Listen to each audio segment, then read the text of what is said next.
Today's topic, the 2018 NBA Draft Review for the Memphis Grizzlies.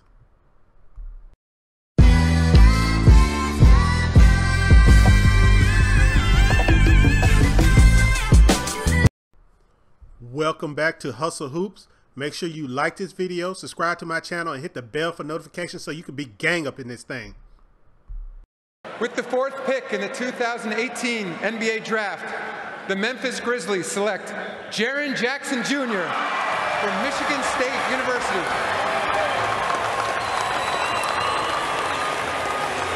The Big Ten freshman and defensive player of the year in his lone season with Tom Izzo and the Spartans.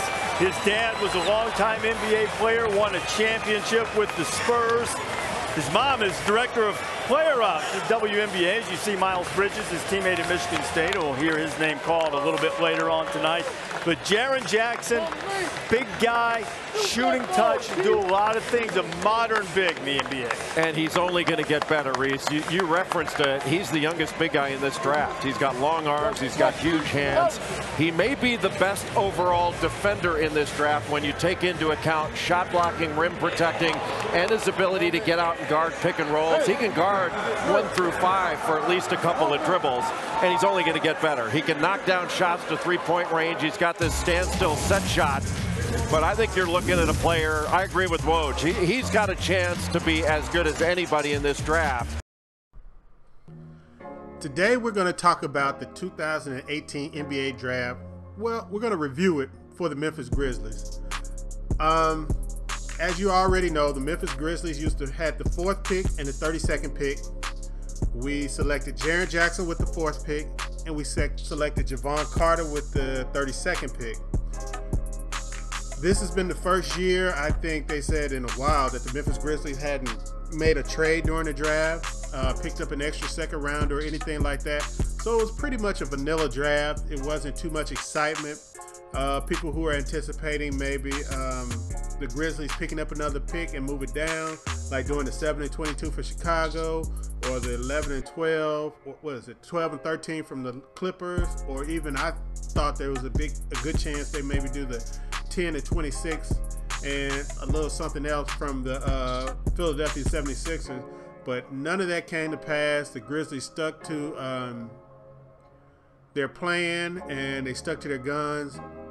It seems that they had an opportunity, or they were giving people an opportunity for the 4th pick, but the price for the 4th pick was not a later pick in the first round like everybody supposed, like the 22nd or the 26th pick like people suppose. The Grizzlies wanted a future first-round draft pick, and seeing how this draft unfolded with Dallas moving up to number 3 to get Luka Doncic, and Phoenix moving up to, what was it, 10 to get Mikal Bridges, it seems like the price of an extra future first-rounder was a reasonable price for the Grizzlies, especially for somebody who's moving way down in the lottery who wanted to move up to number 4.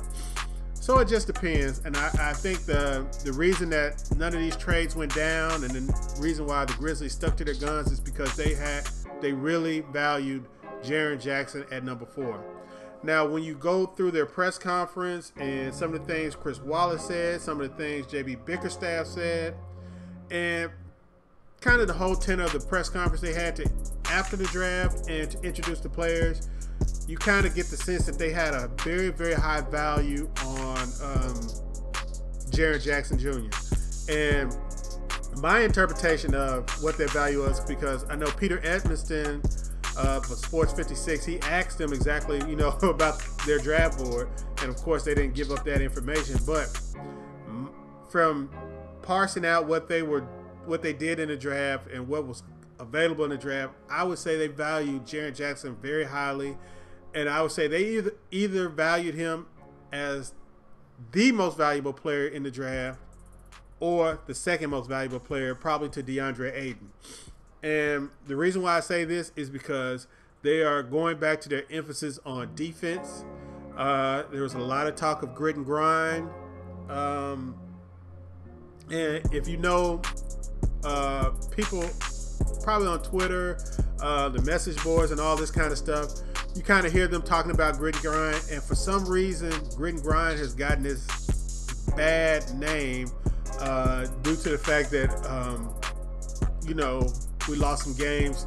We lost some playoff series basically to Golden State, one of the greatest teams in NBA history. Even though we played them closer than a lot of teams have played them up to this point. You know, grit and grind has gotten a bad name, mainly because it was due to the decline of Z-Bo, and I told everybody that this initial group, the Mike Conley, Tony Allen, Z-Bo, Marc Gasol, I said that group would decline as Z-Bo declined, and that group went down as Z-Bo went down. When Z-Bo was a primary option, you know, a number one guy, a guy that can get buckets, a guy that you can count on, you can throw the ball into and count on to get you 23, 24 points, even in the playoffs, even against double teams, even against, you know, good defense. He's going to get in there and get you 23 points, 12 rebounds, and he's going to go to work. But as you know, age catches up to everybody in the NBA, so he kind of declined, and the Grizzlies weren't able to replace him as a primary scoring option because although Mike Conley is a sufficient scorer, Marc Gasol is a sufficient scorer, they are not primary scoring options. So this has, you know, this is the reason why a lot of Grizzly fans wanted Michael Porter, Trae Young, and guys like that who were primary scoring options. But we have Jaren Jackson Jr. and Jevon Carter. Now we're going to start with Jaren Jackson Jr. If you know, if you've seen my videos, I had a video about him called The Rebirth of Joakim Noah. And some people took that as an insult as far as me comparing him to Joakim Noah. Now, if you just look at their play style, the clunky shot, the good defense, he's a better shot blocker than Joakim Noah. He's a little bit more, has a little bit better feet than Joakim Noah, a little bit more longer, more athletic probably. I had to check Joakim Noah's stats. Okay, I went back, I checked Joakim Noah's measurements. He was 6'10", 7 foot standing reach. Oh no, 7 foot in shoes, 8'10" and a half inch standing reach, 223. You know, 7'1" wingspan. So yeah, Jaren Jackson Jr. is longer than Joakim Noah, a little bit more athletic, and the one thing he does have, he has range on his jump shot. So when I say the rebirth of Joakim Noah, I mean he is the modern version of Joakim Noah.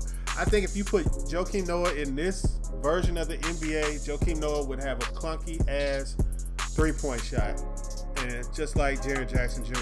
So, and if people remember, Joakim Noah was like the foundation of Chicago's defense with Derrick Rose. When that team was really good defensive team under Tom Thibodeau, he was the foundation of that team, being able to switch out, get around, get to hedges, and do all kinds of things defensively. He was the guy that was like the hub of that defense with his energy, his enthusiasm, all this kind of stuff. So I don't take it as an insult comparing him to Joakim Noah. I know people want to compare him with Kevin Garnett and things like that, but Kevin Garnett was such an apex athlete as far as just his run jump athleticism was just so off the charts. It's on a whole nother level to me as far as with Jaren Jackson Jr. But like I said, Jaren Jackson Jr. was the youngest American-born player in this draft, just 18 years old. Just a man, he's just a baby. He's just getting started. And what I like to call him, I call him the Baby G, which is a crazy ass nickname, and that came from the Grizzlies message board where they say he runs around there awkwardly and like a baby giraffe, very, you know, looks like he's clumsy, and that comes from, you know, somebody that young and that tall, and they haven't really grown into their body yet. So I think his coordination is going to come as he ages on out through 21. You'll see his coordination come. I think he's going to get a little bit more athletic. I think his body's going to really improve. As you can probably see, he has very little definition on his body right now. And if you saw that he did the little players only film thing with Kevin Garnett, where Kevin Garnett was dropping jewels on him to things for him to work on. So I expect him to be a very, very good player. Now, if y'all know that I had Wendell Carter as the best big man in this draft. I really like Wendell Carter's fluidity, his motion and all that kind of stuff. So I had Wendell Carter as the best big man, and I kind of had, Aiden probably was second best, but I probably would have had Jaren Jackson in there just because of the defense, and I really didn't like the way Aiden kind of responded to drives in the paint. His defensive awareness really kind of threw me off, but he is such a freak as far as physical specimen that he gets the benefit of the doubt because some things you can learn and some things can be drilled into you. But Jaren Jackson Jr., how will he fit on Memphis? I still think they need to start this guy from day one at power forward and let him learn. I mean, why are you going to play games with JaMychal Green getting time, as far as starting? Let him start. Let him play with Gasol, Conley. Let him learn how Marc Gasol quarterbacks the defense from the back line, because that's going to be his eventual role. And I had a tweet. If you haven't hit me up on Twitter, it's at 901 Hustle Hoops. On Twitter, you can hit me up on Twitter. And I had a tweet where I said that Jaren Jackson is like the rebirth of Marc Gasol, a defensive anchor who can spread the floor. And the thing about it is Marc Gasol wasn't this guy. He wasn't a spread the floor kind of guy until a couple years ago. So this new version of Marc Gasol, I think he has a good chance to learn how to quarterback the defense, get everybody, in the right place at the right time, call out offensive plays and all this kind of stuff, and get the defense ready to roll. And I think he has a couple of years he can learn. Hopefully he has at least a couple of years he can learn that under Marc Gasol. Hopefully if Marc Gasol picks up his option for next season, not this season coming up, but the season after, he can have another year to learn next to Marc Gasol and learn the intricacies of defense in the NBA. Also, starting, he gets to play with the experienced point guard and Mike Conley. It gives us some shot blocking, which we sorely missed on the inside, where he can come around, and especially his weak side shot blocking. So he can do that. If he gets in foul trouble early, it's no big deal. Just take him out. Let JaMychal Green can play starter minutes off the bench if need be.